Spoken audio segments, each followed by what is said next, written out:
सब मुझसे कहते थे कि तुम अपाहिज हो, कोई तुमसे शादी नहीं करेगा, क्योंकि मैं लंगड़ा कर चलती थी।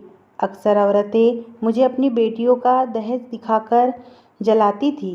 एक दिन मेरी तबीयत खराब हो गई तो मैं डॉक्टर के पास चली गई, जहाँ डॉक्टर मुझे देखकर बोली, आप पेट से हो। यह सुनकर मेरी तो पसीने ही छूट पड़े। भला ये कैसे हो सकता है? मैं तो आज तक अपने घर से बाहर नहीं निकली। अचानक रोते हुए एक टैक्सी में बैठ गई। घर पहुंचते ही ड्राइवर ने मुझे एक पर्ची पकड़ाई और बोला, चिंता मत करना, आधी रात को दुल्हन बनकर छत पर बैठ जाना, सब पता चल जाएगा। अपनी इज्जत के खातिर मान गई। जैसे ही रात हुई तो सज धज कर छत पर बैठ गई। अभी मुझे वहाँ पर बैठे कुछ वक्त ही हुआ था कि मेरा नाम नीलम है और मेरी आंखें एक गरीब परिवार में खुली थी। मैं पैदा हुई तो तब से मेरे एक पैर में तकलीफ थी और मैं लंगड़ा लंगड़ा कर चलती थी। सामान्य शब्दों में कहे तो मैं बचपन से ही अपाहिज थी। मेरे माता पिता इस बात से बहुत परेशान थे और इसी कारण बचपन से उन्होंने मेरे इलाज की कोशिश शुरू कर दी थी। वे कभी किसी डॉक्टर के पास जाते तो कभी किसी वैद्य के पास, कभी किसी साधु बाबा के पास जाते तो कभी किसी बाबा के पास। मेरे लिए जितना वो कर सकते थे उन्होंने वो किया, लेकिन मेरा पैर ठीक नहीं हो रहा था। उन्होंने मुझे विकलांगों के स्कूल में भी भर्ती करवाया और मैंने मैट्रिक तक वहीं पढ़ाई की। समय बीतता गया और मैं बड़ी होती गई। मुझे अपनी विकलांगता से कोई समस्या नहीं थी, सिवाय इसके कि मेरी बड़ी बहन हमेशा मेरी विकलांगता के बारे में मुझे चिढ़ाती रहती थी। वो बचपन से ही मेरी विकलांगता का मजाक उड़ाया करती थी और मुझे बहुत अपमानित करती थी, लेकिन मैं उससे कुछ भी नहीं कहती थी क्योंकि वो मेरी बड़ी बहन थी। कभी कभी चाची और बुआ भी मेरा मजाक उड़ाती थी, लेकिन मैं चुपचाप सहन कर लेती थी। औरतें कहती थी कि इसकी तो शादी हो ही नहीं सकती। वो मुझे अपनी बेटियों का दहेज दिखा दिखा कर मेरा दिल जला देती थी। शुरू शुरू में तो मैं बहुत रोती थी, लेकिन फिर मैंने सच्चाई स्वीकार कर ली। मैट्रिक के बाद मैंने प्राइवेट फर्स्ट ईयर में एडमिशन लिया था। तब मेरी बहन ग्रेजुएशन कर रही थी। उसी दौरान मेरी बहन के लिए रिश्ते भी आने लगे थे। एक दिन जब मैं सुबह उठी तो मेरी माँ ने मुस्कुराते हुए कहा कि तुम्हारी बहन को लोग देखने आ रहे हैं। मैं बहुत खुश हो गई थी। रात को लड़के वाले आए, मेरी बहन उनको पसंद आ गई। हम सब बैठे हुए थे, तभी अचानक मैं किचन की ओर बढ़ी तो मैं किचन की ओर चलने लगी। जब मेरी बहन की होने वाली सास ने मुझे चलते हुए देखा तो तिलमिला उठी कि आपकी एक बेटी तो अपाहिज है। सभी लोग सतर्क हो गए। मेरे चाचा ने कहा, बहन जिससे आप रिश्ता तोड़ रहे हो वह अपाहिज नहीं है, लेकिन उन्होंने कहा आपके खानदान में अपाहिजता शामिल है, इससे हमारे आने वाली पीढ़ी में भी अपाहिजता आ जाएंगी। हमें ऐसी जगह रिश्ता नहीं जोड़ना है जिनकी एक बेटी अपाहिज हो। इतना कहकर वो लोग चले गए। मेरे घर वाले उन्हें रोकते भी रहे, लेकिन वे नहीं रुके। इस तरह समय बीतता गया और जो भी लोग मेरी बहन के लिए रिश्ता लेकर आते थे वो लोग मेरी अपाहिजता के कारण उसे ठुकरा कर चले जाते थे।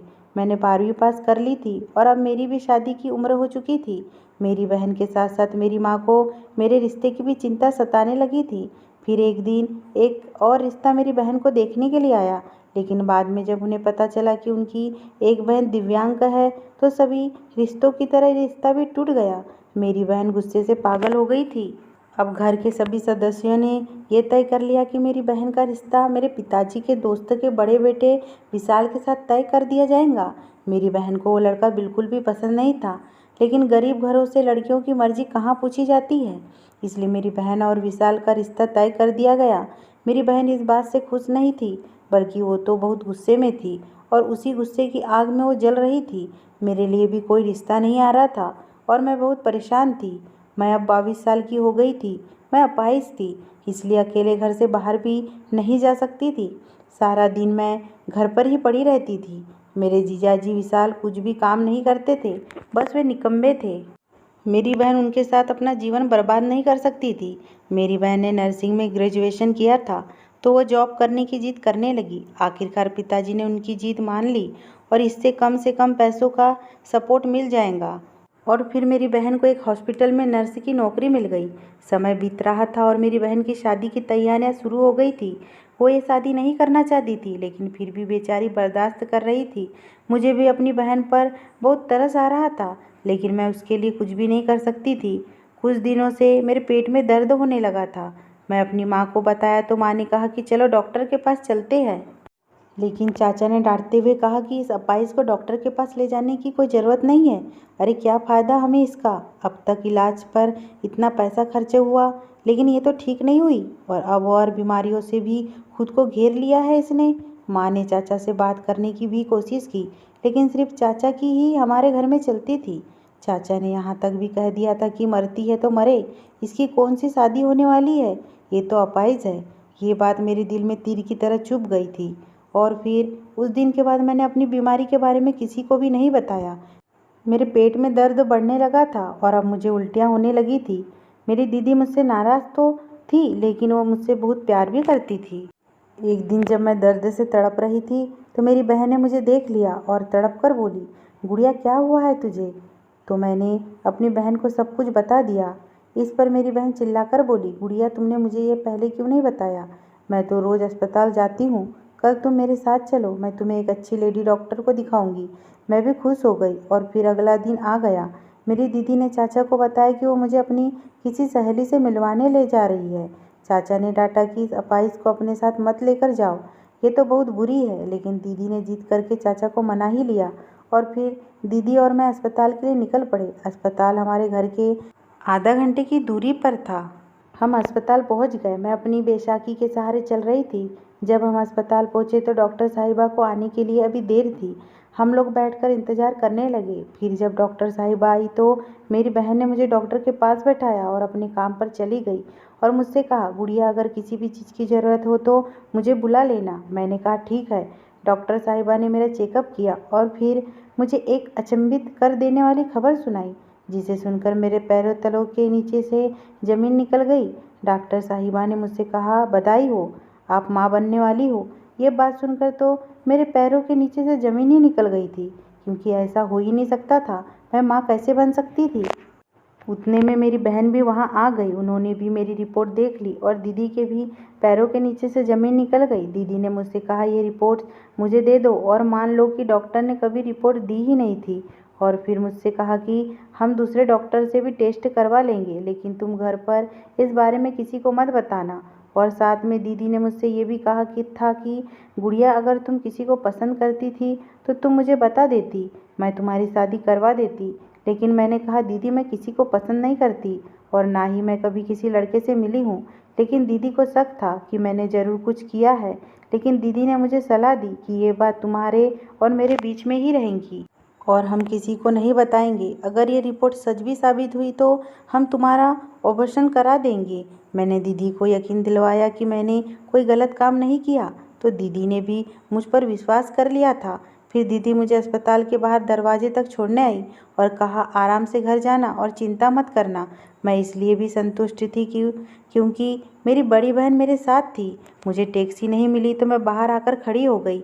मैं अपनी बैसाखी के सहारे ही वहाँ पर खड़ी थी कि एक आदमी मेरे पास आया और बोला कि मैं टैक्सी ड्राइवर हूँ, आओ आप मेरी टैक्सी में सवार हो जाओ।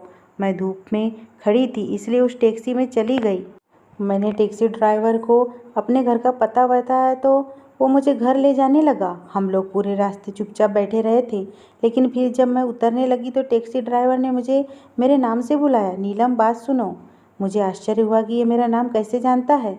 उसने कुछ पेपर मेरी तरफ बढ़ाए और कहा, इनको पकड़ लीजिए। मैं वो पेपर पकड़ने लगी तो कहने लगा कि ये आपकी प्रेगनेंसी रिपोर्ट है। ये बात सुनकर तो मैं हक्का बक्का रह गई, क्योंकि ये बात तो सिर्फ मैं और दीदी और डॉक्टर ही जानते थे।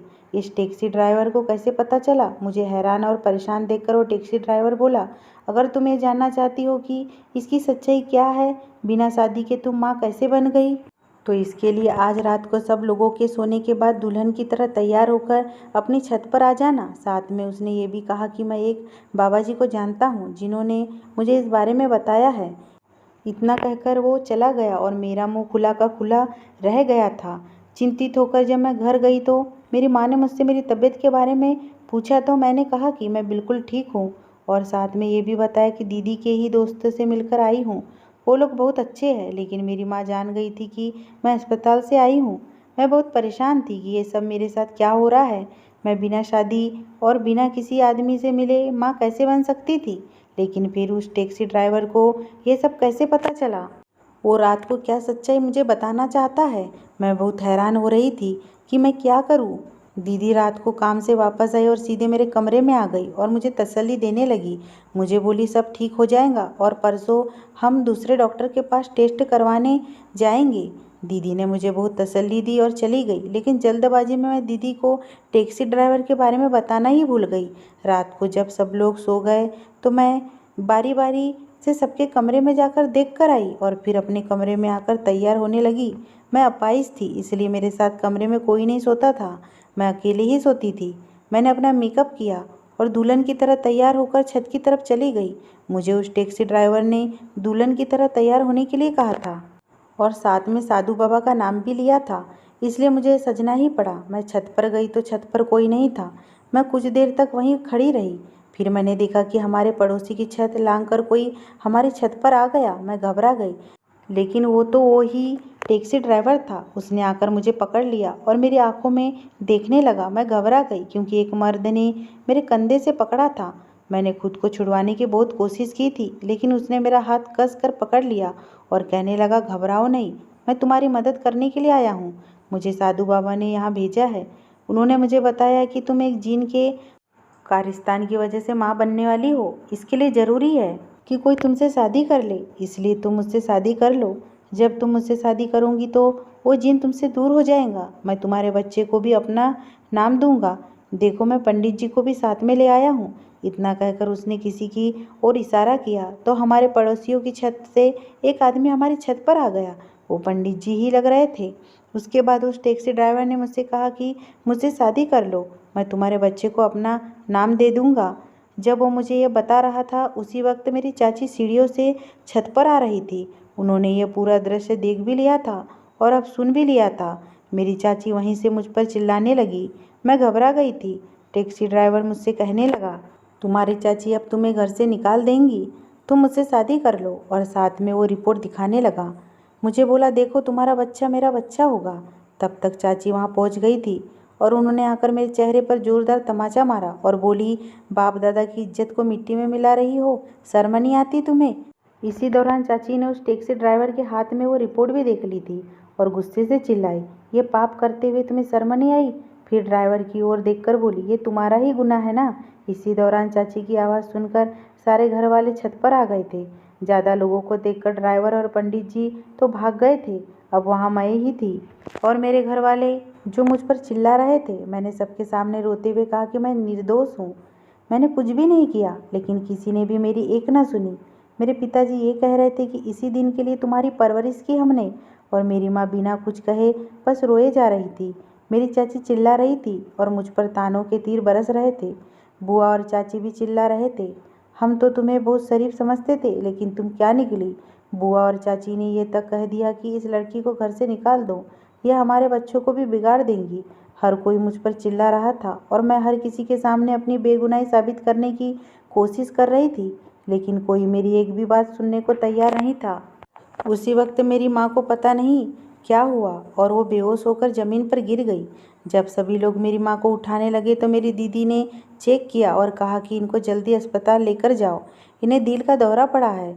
सब माँ को जल्दी से अस्पताल लेकर गए। मैं वहीं छत पर थी, किसी ने भी मुझे नीचे आने के लिए नहीं कहा। मैं खुद ही नीचे आ गई। नीचे कोई नहीं था, वहाँ सिर्फ चाची थी और बाकी सभी लोग अस्पताल में थे। पूरी रात मैं रोती रही कि मेरे साथ ऐसा क्यों हुआ है। उस जिन के बारे में क्या कह रहा था टैक्सी ड्राइवर, क्या मैं सचमुच में माँ बनने वाली हूँ और एक जिन की वजह से मैं पेट से हुई हूँ। मैं बहुत परेशान थी, पूरी रात रोती रही और अपने माँ के ठीक होने के लिए प्रार्थना करती रही। रोते रोते मैं सो गई। 2 दिन बाद सब लोग मेरी माँ को घर ले आए। वो अब ठीक हो गई थी, लेकिन घर में अब कोई मुझसे बात नहीं कर रहा था। मेरी बुआ और चाची ना सिर्फ मुझे ताने देती बल्कि मेरी माँ को भी ताना मारती थी। मैं पूरे दिन अपने कमरे में बैठकर रोती रहती थी। एक दिन मेरी माँ कमरे में बिल्कुल अकेली थी। मैं उनके पास गई और उन्हें मनाने लगी। माँ मुझसे बात नहीं कर रही थी। मैं अपनी बेगुनाही का यकीन दिलाती रही, लेकिन माँ मुझसे बात करने को तैयार ही नहीं थी। मैंने अपनी माँ से ये भी कहा कि मैं तो अपाहिज हूँ और अकेले बाहर भी नहीं जा सकती। काफ़ी देर तक अपनी माँ से अपनी बेगुनाही के बारे में बात की और कसम खाई। वो मेरी माँ थी और मुझसे बेहतर जानती थी। कहने लगी, बेटा, मैं जानती हूँ कि तू निर्दोष है, लेकिन तेरे पेट में जो बच्चा पल रहा है वो तो पाप है ना। मैंने माँ से कहा, माँ मैंने सच में कभी कोई गलत काम नहीं किया। तो माँ भी बहुत हैरान हुई कि ऐसे कैसे हो सकता है। मेरी दीदी भी मुझसे बात नहीं कर रही थी, तो मैं उनको भी मनाने गई। पहले तो दीदी मुंह बनाकर बैठी रही, फिर बोली, गुड़िया अगर तुम उस टैक्सी ड्राइवर को पसंद करती थी तो मुझे बता देती, मैं तुम्हारी शादी करवा देती। गुड़िया, ऐसे में सारे खानदान की इज्जत भी ना खराब होती। मैंने बहुत कहा, दीदी ऐसा कुछ भी नहीं है। तो दीदी कहने लगी कि गुड़िया, मैं एक नर्स हूँ और मैं सब जानती हूँ, मुझे सब पता है। लेकिन तभी मेरी दीदी ने मुझे गले से लगा लिया और कहा, चिंता मत करो, मैं तुम्हारा ऑपरेशन करवा दूंगी। वो टैक्सी ड्राइवर भाग गया तो क्या हुआ।